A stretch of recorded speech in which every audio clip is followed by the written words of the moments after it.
Collector Mrinal Meena बीते कुछ दिनों से अचानक ही निरीक्षण करने पहुंच जाया करते हैं। अस्पताल में रात्रिकालीन व्यवस्थाओं को जहां उन्होंने बीते दिनों परखा था, वहीं अब बस स्टैंड की अव्यवस्थाओं को दूर करने के लिए उन्होंने औचक निरीक्षण किया है। कलेक्टर ने बताया कि प्रारंभिक तौर पर किए जाने वाले ये प्रयास हैं जिन्हें अमल में लाया जा सकता है। यात्री प्रतीक्षालय को ठीक किया जा सकता है और पार्किंग का प्रबंध सही तरीके से हो, इसे लेकर कोशिश रहेगी।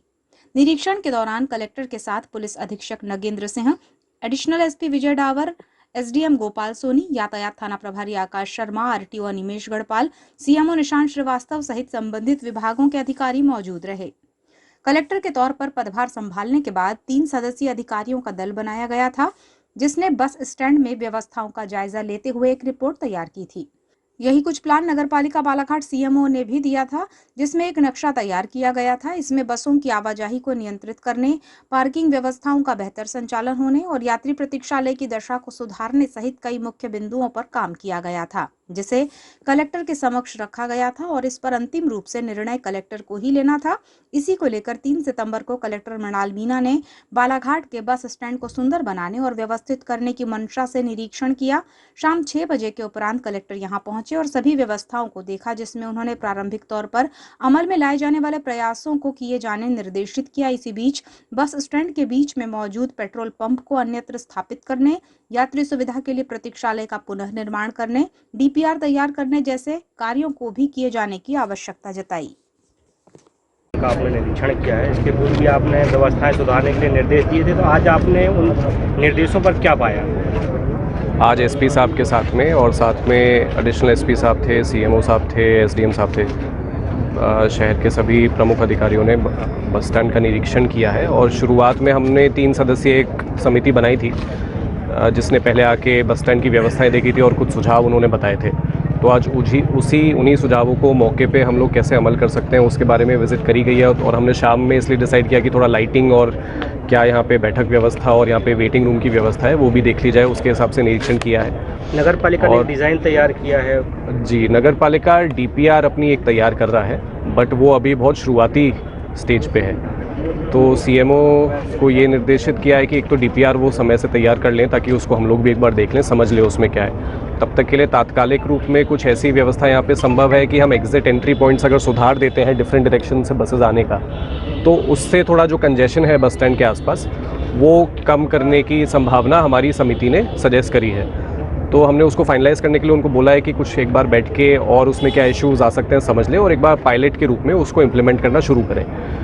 ये मोटी प्लानिंग है कि 50 के करीब बसेस यहाँ पे पीक लोड रहता है, तो उसके हिसाब से कैसे बेटर हम रूट प्लान कर सकते हैं उसकी व्यवस्था का हमने इनको निर्देशित किया है। और साथ में कुछ पार्किंग एरिया बढ़ाने के लिए यहाँ पे कुछ पुराने सरकारी जर्जर स्ट्रक्चर्स बने हुए हैं, तो उनको हटा के उसको रोल करके एक प्रॉपर पार्किंग का वहाँ पे 2 व्हीलर्स का, और जो हमारे सड़क पे अभी काफ़ी ऑटो रिक्शा और अन्य वाहन खड़े हो रहे हैं 2 व्हीलर्स और 3 व्हीलर्स के लिए, तो उनको हम यहाँ पे शिफ्ट करने का प्लान करेंगे ताकि हमारी जो सड़क है मेन जो हमारा चौराहा है उस पे से कंजेशन ट्रैफिक का कम हो सके।